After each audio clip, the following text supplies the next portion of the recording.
Hi friends, welcome back to my channel. ಎಲ್ಲ ಹೇಗಿದ್ದೀರಾ? ನಾನು ಚೆನ್ನಾಗಿದ್ದೀನಿ. ಇದು ಲಾಸ್ಟ್ ವೀಕ್ ಅಂದರೆ ಗಾನದು ಲಾಸ್ಟ್ ಎಕ್ಸಾಮ್ ದಿನ. ಮನೆ ಅಂದರೆ ಮಾರ್ಚ್ 31ನೇ ತಾರೀಕು ಲಾಸ್ಟ್ ಎಕ್ಸಾಮ್ ಇತ್ತು. ಆವತ್ತು ನಾನು ಮನೆ ಹತ್ರ ಬಂದಿದ್ದೆ. ಮನೆ ಹತ್ರ ಇನ್ನೂ ಕೆಲಸ ನಡೀತಾ ಇದೆ. ಆಲ್ರೆಡಿ ಡೋರ್ ಎಲ್ಲ ಹಾಕಿದ್ದಾರೆ. ಇದು ನೋಡಿ, ಸೆಕ್ಯೂರಿಟಿಗೆ ಅಂದ್ಬಿಟ್ಟು ಲಿಫ್ಟ್ ಪಕ್ಕದಲ್ಲಿ ಒಂದು ಜಾಗ ಇದೆ, ಅದನ್ನು ರೂಮ್ ಮಾಡ್ತಾಯಿದ್ವಿ. ಕೆಳಗಡೆ ಆಲ್ಮೋಸ್ಟ್ ಲಿಫ್ಟ್ದು ಒಂದು 50% ಮುಗ್ದಿದೆ. ಕೆಳಗಡೆ ಎಲ್ಲ ಇದು ನೋಡಿ, ಫ್ಲೋರಿಂಗು ಅಂದರೆ ಪಾರ್ಕಿಂಗ್ ಬರುತ್ತಲ್ಲ, ಅದು ಎಲ್ಲ ಮುಗಿದ ಮೇಲೆ ಲಾಸ್ಟಿಗೆ ಟೈಲ್ಸ್ ಹಾಕೋದು ಅಂತ ಇದು ಮಾಡಿದ್ವಿ. ಇದು ಗಾನ ಲಾಸ್ಟ್ ಎಕ್ಸಾಮ್ ದಿನ ಅವಳು ಬಂದು ಮುಗೀತು ಎಕ್ಸಾಮ್ ಎಲ್ಲ ಅಂತ ಅವಳು ಖುಷಿಯಾಗಿ ಹೇಳ್ತಾಯಿದ್ಲು. ಅವತ್ತು ನೈಟು ಸ್ವಲ್ಪ ಮಳೆ ಬಂತು, ಜೋರಾಗೆ ಬಂತು ಮಳೆ.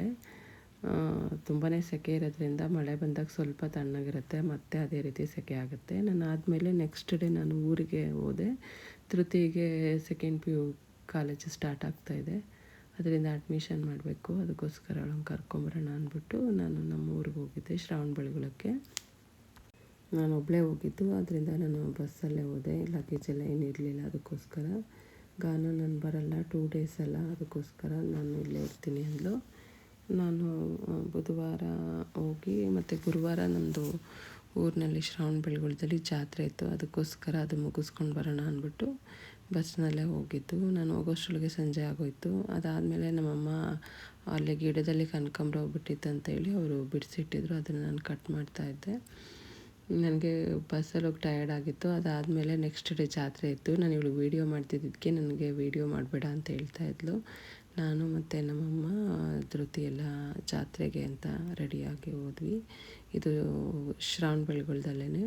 ಮತ್ತು ಗೋಲ್ಡ್ ಜ್ಯುವೆಲರಿ ಶಾಪ್ಗೂ ಹೋಗಬೇಕಾಗಿತ್ತು, ಹಂಗೆ ಹೋಗಿದ್ದು. ಅವ್ರ ತಾತ ಅವಳಿಗೂ ಮತ್ತು ಗಾನಾಗೂ ಕೈಗೆ ರಿಂಗ್ ಕೊಡಿಸ್ತೀನಿ ಅಂದರು. ಅದಕ್ಕೆ ರೆಡಿದು ನೋಡಿದ್ವಿ, ಆದರೆ ಅದು ಅವಳಿಗೆ ಸೈಜ್ ಆಗಲಿಲ್ಲ. ಅದಕ್ಕೆ ಮಾಡೋಕ್ಕೆ ಅಂತ ಹಾಕ್ಬಿಟ್ಟು ಮತ್ತು ನಾವು ಜಾತ್ರೆಗೆ ಬಂದ್ವಿ. ಯಾವಾಗೂ ನಾವು ಈವ್ನಿಂಗ್ ಹೋಗ್ತಾಯಿದ್ವಿ. ಈ ಸಲ ಫಸ್ಟ್ ತೇರು ಎಳಿಯೋದು ನೋಡೋಣ ಅಂದ್ಬಿಟ್ಟು ಅಲ್ಲಿ ಶ್ರವಣಬೆಳಗೊಳದಲ್ಲಿ ಮಠ ಇದೆ, ಜೈನರ ಮಠ, ಅಲ್ಲಿ ತೇರು ಎಳೀತಾರೆ. ದೇವಸ್ಥಾನ ಅಲ್ಲೇ ಇರೋದು, ಚಾಮುಂಡರಾಯಂದು. ಅದಕ್ಕೋಸ್ಕರ ಅಲ್ಲಿ ದೇವಸ್ಥಾನಕ್ಕೆ ಹೋದ್ವಿ. ತುಂಬ ರಶ್ ಇತ್ತು.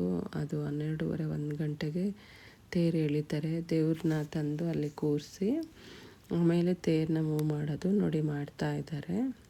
ನಾವು 2ನೇ ಸಲ ಎಳಿಬೇಕಾದ್ರೆ ಹೋಗ್ತಾಯಿದ್ವಿ, ಅಂದರೆ ಸಂಜೆ ಟೈಮು, ಆವಾಗ ರಶ್ ಇರ್ತಾಯಿತ್ತು. ಇವಾಗ ಏನಂದರೆ ಅವರು ಜೆಂಟ್ಸವರೇ ತುಂಬ ಜನ ಇರ್ತಾರೆ, ಹಳ್ಳಿಯವ್ರು ಯಾರೂ ಬಂದಿರಲ್ಲ, ಅವರೆಲ್ಲ ಸಂಜೆ ಬರೋದು. ನಾವು ಬಿಸಿಲಿದ್ದಿತ್ತು, ಅದಕ್ಕೋಸ್ಕರ ಅಲ್ಲೊಂದು ಸೈಡಲ್ಲಿ ಕೂತ್ಕೊಂಡು ನೋಡ್ತಾಯಿದ್ವಿ. ಮತ್ತು ಒಳಗಡೆನೂ ಸಹ ಚೆನ್ನಾಗಿ ಡೆಕೋರೇಷನ್ ಮಾಡಿದರು, ದೇವಸ್ಥಾನದೊಳಗಡೆ ಎಲ್ಲ.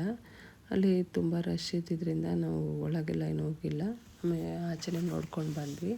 ಅದಾದಮೇಲೆ ಅಲ್ಲೇ ತುಂಬ ಕಡೆ ಊಟ ಕೊಡ್ತಾರೆ ಮಠದಲ್ಲಿ, ಅಲ್ಲಿ ಊಟ ಮಾಡಿಕೊಂಡು ಮತ್ತು ಈ ಸಲ ಏನಷ್ಟು ಜಾತ್ರೆ ಐಟಮ್ಸ್ ಎಲ್ಲ ಏನು ಹಾಕಿರಲಿಲ್ಲ, ಯಾಕೆಂದರೆ ಮೋಸ್ಟ್ಲಿ ಸಂಜೆ ಬರ್ತಾರೆ ಜನ ಅಂದ್ಬಿಟ್ಟು ಲೇಟಾಗಿ ಹಾಕ್ತಾಯಿದ್ರು. ನಾವು ಒಂದು ರೌಂಡ್ ಸುಮ್ಮನೆ ನೋಡಿದ್ವಿ. ಇವಾಗ ನಮ್ಮ ಮಕ್ಕಳು ದೊಡ್ಡವರಾಗಿರೋದ್ರಿಂದ ನಾನೇನು ಅಷ್ಟು ತೊಗೊಳಕ್ಕೆ ಹೋಗಲ್ಲ, ಮತ್ತು ಅವರೇನು ಈಗ ಅಷ್ಟು ಇಷ್ಟಪಡಲ್ಲ. ಅದಕ್ಕೆ ಸುಮ್ಮನೆ ಏನು ಐಟಮ್ಸ್ ಇದೆ ಅದನ್ನೆಲ್ಲ ನೋಡಿಕೊಂಡು ಹಂಗೆ ಎಷ್ಟು ಏನು ಅಂತ ನೋಡ್ತಾ ಬಂದ್ವಿ. ಬಂದಾದಮೇಲೆ ನಾವು ಬೇಗ ಊಟ ಮಾಡಿದ್ರಿಂದ ಸ್ವಲ್ಪ ಹಶ್ವಾಗ್ತಿತ್ತಂತ ಮೆಣಸಿನ್ಕಾಯಿ ಬಜ್ಜಿ ಮಾಡ್ಕೊಂಡು ತಿನ್ನೋಣ ಅಂದ್ಬಿಟ್ಟು ಬಂದು ನಾನೇ ಮಾಡಿದ್ದು ಮೆಣಸಿನ್ಕಾಯಿ ಬಜ್ಜಿ ಎಲ್ಲ ತಿಂದು ಊಟ ಎಲ್ಲ ಆದಮೇಲೆ ಸ್ವಲ್ಪ ಆಚೆ ವಾಕ್ ಮಾಡೋಣ ಅಂತ ಬಂದ್ವಿ.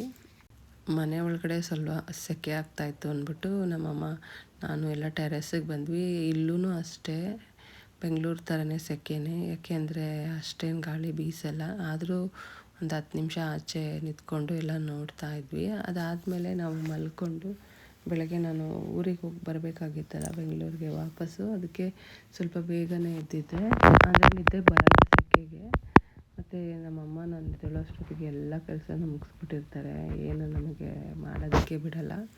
ಆಲ್ಮೋಸ್ಟ್ ಎಲ್ಲ ಮಾಡಿ ತಿಂಡಿಗೂ ರೆಡಿ ಮಾಡಿಬಿಟ್ಟಿದ್ರು, ಮಾವಿನಕಾಯಿ ಚಿತ್ರಾನ್ನ. ಮತ್ತು ತಿಂದು ನಾನು ಧೃತಿನೂ ಸ್ವಲ್ಪ ಲೇಟಾಗಿ ಹೊರಟ್ವಿ, ಸಂಜೆ ಅಷ್ಟರೊಳಗೆ ಹೋಗೋಣ ಸಾಕು ಬಿಸಿಲಿದೆ ಅಂದ್ಬಿಟ್ಟು. ನಾವು ಬರೋ ಅಷ್ಟೊತ್ತಿಗೆ 5:30 ಆಗೋಯಿತು, ನಾವು ಹೊರಟಾಗಲೇ 12:30.